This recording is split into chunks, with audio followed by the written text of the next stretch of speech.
Hello everyone, स्वागत है आप सबों का आपके अपने यूट्यूब चैनल जयंत क्लासेस पर। तो आज हम लोग देख रहे हैं क्लास 10 का पॉलिटिकल साइंस चैप्टर 1 सत्ता की साझेदारी।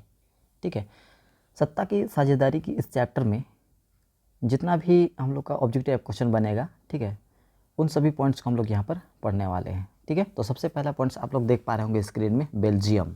ठीक है, तो यहाँ पर देखिए कि बेल्जियम के बारे में मैं बहुत सारे यहाँ पर चीज़ों को आपको पहले पॉइंट आउट किया गया है। थोड़ा सा जल्दी लिखते जाता हूँ तो उसमें टाइम थोड़ा ज़्यादा लग जाता है, इसलिए मैं पहले ही इसको लिख लिया हूँ। ठीक है, उसके बाद मैं इसको आपको एक एक करके समझा दूंगा। ठीक है, चलिए हम लोग बेल्जियम की राजधानी जो है ये ब्रुसेल्स है।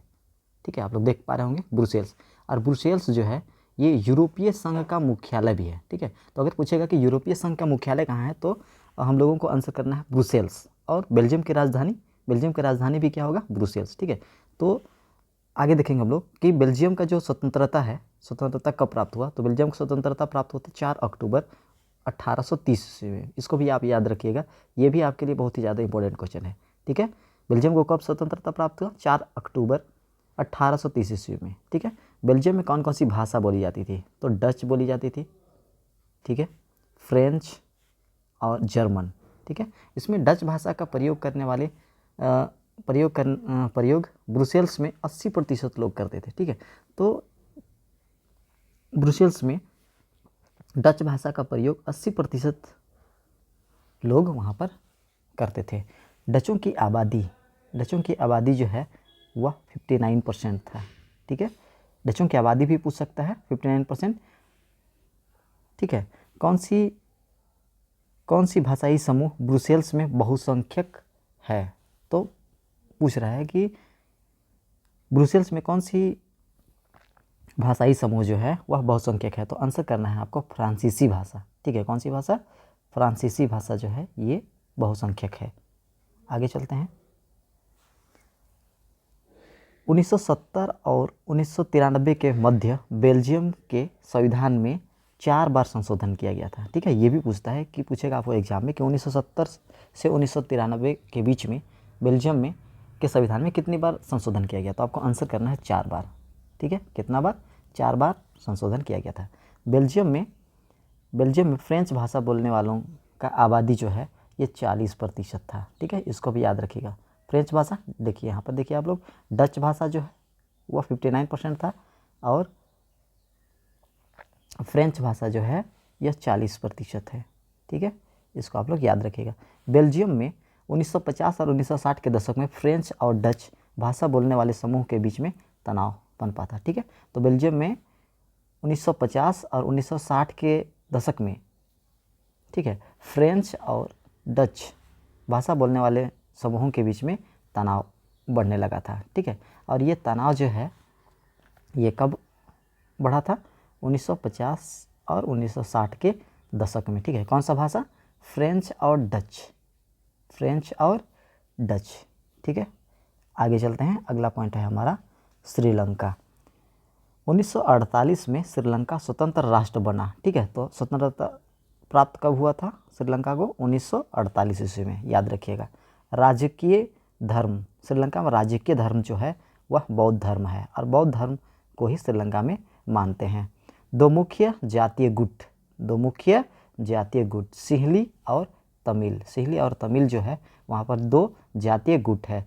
श्रीलंका में तमिल देश की कुल जनसंख्या का भाग 18% है। ठीक है, याद रखिएगा कि श्रीलंका में तमिल देश की कुल जनसंख्या का भाग कितना प्रतिशत है?